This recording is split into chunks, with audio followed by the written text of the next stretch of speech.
Subscribe करंतु एबे हम चैनल को आउ प्रेस करंतु बेल आइकन को जहा द्वारा लेटेस्ट वीडियो रो नोटिफिकेशन आपण माननकु सर्वप्रथमे मिली जिवो। नमस्कार बंधुगण आपण माननकु हम यूट्यूब चैनल को स्वागत। बंधुगण आज आम जानिबा 3-4 तारिखर दिनटी आपणकर किपरि साब्यस्त हेबो, ए 2 दिन को आपण किपरि प्लानिंग करिवे, ता सहित जदि कहिबा केमिति रहिबो आपणक पई ए दिन, केउ सब जिनिस रे आपणको फायदा हेबो, केउ सबु जिनिस रे आपणको सावधान रहिबाकु पड़िबो, आपणकर लव लाइफ किपरि रहिबो, क्यारियर किपरि रहिबो, बिजनेस आउ व्यापार किपरि रहिबो, ता सहित स्वास्थ्यर महत्वपूर्ण इनफॉरमेशन मध्ये आमे आपण माननकु देबु। आउ ए वीडियो शेष रे आमे आपण माननकु किछि उपाय विषय कहबु, जहा द्वारा आपण ए दिन को आहुरी अधिक शुभ और मंगलदायक साब्यस्त करि परिबे। तेणु आगो को वीडियो आरंभ करबा पूर्व आमर आपणको रिक्वेस्ट कि जदि आपण आमर ए चैनल नुआ आछंती तो चैनल को सब्सक्राइब करंतु, सांगरे नोटिफिकेशन बेल को मध्य ऑन करंतु, जहा द्वारा समय समय सो नुआ नुआ वीडियो रो नोटिफिकेशन आपणको मिली जिवो। आसंतु जानिबा किपरि रहबो आपणको पई 3 आउ 4 तारिखर ए 2 दिनर स्थिति। जदि सबुठारु प्रथमे आमे आपण मानकु कहबु कि ए 2 दिन रे कोन आपणको पई विशेष भाबरे पॉजिटिव रहिबा पई जाउछि। जदि आमे आपण मानकु कहबु फ्रेंड्स ए 2 दिन रे आपण कोनोसी काम को नै कि भलो सफलता प्राप्तिर स्थिति बनु अछि।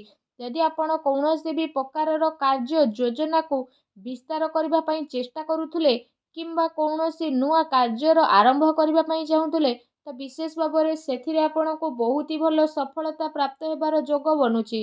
एहा सहित जदि कहिबा भूमि भवन वाहन आदि किणा किणीर मध्य बहुत ही भलो जोग आपणको पई बनुछि। वैज्ञानिक दृष्टिकोण आउ उन्नत भावना आपणको आगको बढ़ेबारे सहायता प्रदान करिवो। बड़ वृद्धंकर फैसला आउ आशीर्वाद आपणको उपरे बनिकी रहिबो। ता सहित जो समाचार को प्राप्त करिबा पई आपण काफी टाइम रो प्रयास करि आसुथुले, तो से सबुरे आपणको विशेष भाबरे सफलता मिलिबो। बास निजर कार्य को योजनाबद्ध रूप रे करिबार आपणको आवश्यकता रहिछि। चाकरी पई करा जाइथिबा प्रतियोगी परीक्षार परिणाम आसीबो, आपणको सपक्षरे मध्ये आसीबो। आपण आपणकर लक्ष्य प्रति पूर्ण रूप रे एकाग्र चित्त रहिबे, आउ सफलता मध्ये आपणको अवश्य ही प्राप्ति हेबो। ज्ञानबोधक पुस्तक को पढ़िबारे आपण आपणको टाइम को स्पेंड करिवे। ता सहित कोनोसी आध्यात्मिक आउ प्रतिष्ठित व्यक्तिंकर आपणको आशीर्वाद मिलिबो, आपणको मार्गदर्शन मध्ये बनि जिवो। ता सहित राजनीतिक गतिविधि रे दूरता बनेकी रखंतु। एथिरे समय व्यर्थ हेबा परिवर्ते आउ किछि आपणको प्राप्त हेबो नाही। दिल अपेक्षा आपण दिमाग रू निर्णय नेबा पई चेष्टा करंतु। एहा सहित आपणकर स्वाभिमान कौनसी भी परिस्थिति रे हिम्मत रो साथ छाड़िबो नाही। एहा आपणकर सबुठारु बड़ संपत्ति रहिबो। संतानकर शिक्षा संबंधित कौनसी महत्वपूर्ण कार्य मध्य हेबो। कौनसी शिक्षा संस्थान रे आपण जाई मध्य पारंती, तथा दायित्ववान लोकंकर मार्गदर्शन आपणको पूर्ण अधिक मजबूतता प्रदान करिवो, जेउथि पई आपणको उचित परिणाम मध्य हासिलेबो। आउ आपणको मन बहुत ही प्रसन्न रहिबो। आसंतु जानिबा ए दिन रे आपणको पई कोन नेगेटिव रहिबो। जदि कहिबा भूल कथार प्रतिकार करिबा द्वारा अकारण रे ही लोक माने आपणको विपक्ष रे आसीबे, आउ आपणको बदनाम हेबार विशेष भाबरे संभावना बनुछि। ता सहित टिके भी लापरवाहीर परिणाम आपणकर भयंकर होई पारे। कौनसी संपर्कीयंकर स्वास्थ्य को नेकी ए दिन रे आपणकर टेंशन रहिबो। विद्यार्थी वर्ग हास परिहास आउ मनोरंजन आदिर व्यर्थ कार्य रे पड़िकी निजर पाठपढ़ा सहित समझौता करंतु नाही।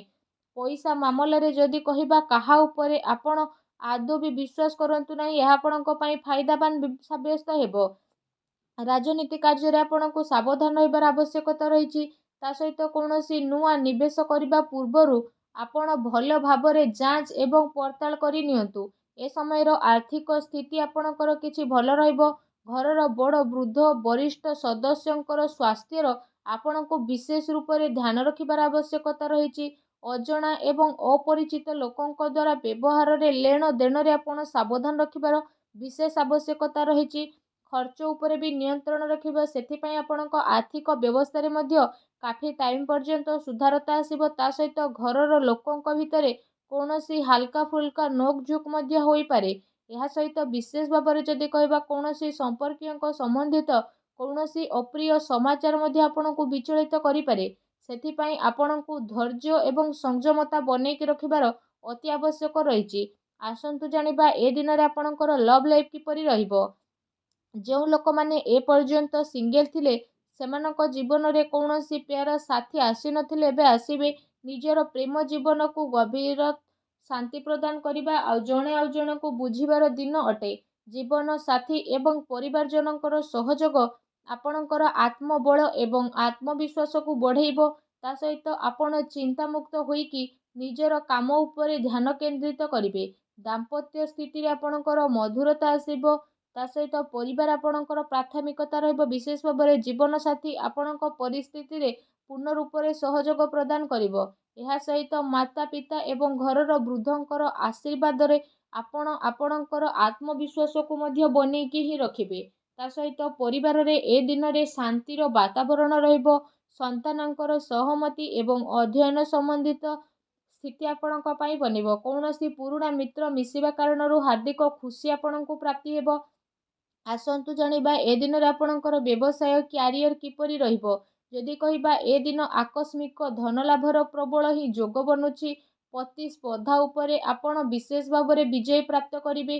ନୂଆ କାର୍ଯ୍ୟ ଆରମ୍ଭ କରିବା ପାଇଁ ସମୟ ଆପଣଙ୍କ ପାଇଁ ବହୁତ ହି ଭଲ ରହିବ। ଏହା ସହିତ କାର୍ଯ୍ୟ କ୍ଷେତ୍ରରେ ଯଦି କହିବା କାମର ଅଧିକତା ରହିବ ଆଉ ଦିନ ଆପଣଙ୍କର ଦୌଡ଼ା ଦୌଡ଼ିରେ ଯିବ। ତା ସହିତ ଆପଣ ପୂର୍ବ କିଛି ଟାଇମରେ ନିଜର ବ୍ୟାପାରରେ ଜି ତୋଡ଼ ଯେଉଁ ପରିଶ୍ରମ କରୁଥିଲେ ସେସବୁ ପରିଶ୍ରମର ଫଳ ଆପଣଙ୍କୁ ମିଳିବ। କାଫି ଟାଇମିଂ ପର୍ଯ୍ୟନ୍ତ ତାର ସକାରାତ୍ମକ ପରିଣାମ ମଧ୍ୟ ଆପଣଙ୍କୁ ମିଳିବ ତଥା କାର୍ଯ୍ୟଭାରର ବିସ୍ତାରତା ସମ୍ବନ୍ଧିତ ନୂଆ ଯୋଜନା ମଧ୍ୟ ଆପଣଙ୍କର ବନିବ। ଏହା ଆପଣଙ୍କ ପାଇଁ ଅବଶ୍ୟ ହିଁ ଲାଭକାରୀ ସିଦ୍ଧ ହେବ। ବ୍ୟବସାୟରେ ନୂଆ ନୂଆ ପ୍ରୟୋଗର ଅମଳ କରିବା ଆପଣଙ୍କ ପାଇଁ ଅତି ଆବଶ୍ୟକତା ରହିଛି। କାରଣ ବର୍ତ୍ତମାନ ସ୍ଥିତି କାରଣରୁ କାର୍ଯ୍ୟରେ ପରିବର୍ତ୍ତନ ଆପଣଙ୍କ ପାଇଁ ଜରୁରୀ ରହିଛି। ଯଦି ଆପଣ ଭୂମି ସେୟାର ଆଦିରେ ନିବେଶ କରିବାର ପ୍ରୋଗ୍ରାମ ବନାଉଛନ୍ତି ତ ସେସବୁରେ ଆପଣ ନିବେଶ ମଧ୍ୟ କରିପାରିବେ। ଏ ସମୟ ଆପଣଙ୍କର କାଫି ଅନୁକୂଳ ଭରା ମଧ୍ୟ ରହିବ ଯାହା ଆଗକୁ ଯାଇକି ଆପଣଙ୍କ ପାଇଁ ବହୁତ ହି ଲାଭକାରୀ ସିଦ୍ଧ ହେବ। ଆସନ୍ତୁ ଜାଣିବା ଏ ଦିନରେ ଆପଣଙ୍କର ସ୍ୱାସ୍ଥ୍ୟ କିପରି ରହିବ। ଯଦି କହିବା ଏ ଦିନ ଆପଣ ଆପଣଙ୍କର ଶରୀରର କ୍ଷମତାକୁ ବନେଇକି ରଖିକି ନିଜର ସବୁ କାର୍ଯ୍ୟକୁ ବିଶେଷ ଭାବରେ ପୁରା ଶାରୀରିକ କ୍ଷମତା ସହ କରିବାରେ ସଫଳ ନଜର ଆସିବେ। ତା ସହିତ ଏ ଦିନରେ ଆପଣଙ୍କ ସ୍ୱାସ୍ଥ୍ୟ ବହୁତ ହି ଭଲ ରହିବ। ଏ ଦିନରେ ଆପଣ ନିଜକୁ ଚିନ୍ତାମୁକ୍ତ ଓ କାଫି ଊର୍ଜାବାନ ମଧ୍ୟ ଅନୁଭବ କରିବେ। ତା ସହିତ ନିଜ ସ୍ୱାସ୍ଥ୍ୟକୁ ଆହୁରି ଅଧିକ ଭଲ ରଖିବା ପାଇଁ ଆପଣ ପ୍ରତ୍ୟେକ ଦିନ ଯୋଗ କରନ୍ତୁ, ବ୍ୟାୟାମ କରନ୍ତୁ ଏବଂ ସୁସ୍ଥ ରୁହନ୍ତୁ। ଆସନ୍ତୁ ଜାଣିବା ଏ ଦିନରେ ଆପଣଙ୍କ ପାଇଁ କ'ଣ ବିଶେଷ ଉପାୟ ରହିଛି।